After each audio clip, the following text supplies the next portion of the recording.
want to focus on the budget for just 1 minute because I am one of those Republicans who's a big in favor of a federal severance tax on energy, Governor, because I think it's sort of a natural resource that we all ought to profit from.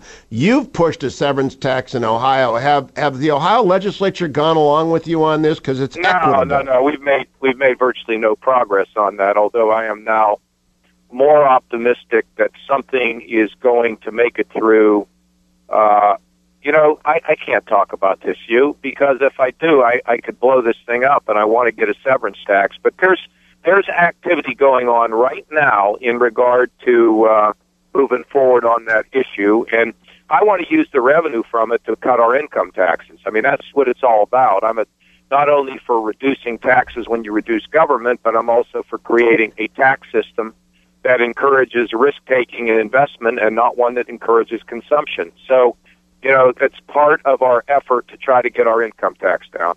And I couldn't agree with you more. And on the federal side, when I sat down with two senators yesterday to argue for severance tax on the federal side, we need a sinking fund to pay for some capital expenditures in this country.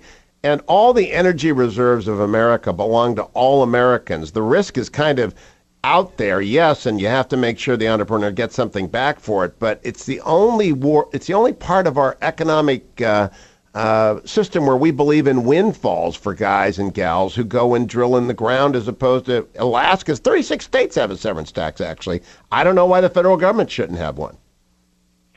Well, I think it should all be part of tax reform, because what you don't want to do, in my judgment, at this point in time, is to give the people in Washington more money to spend.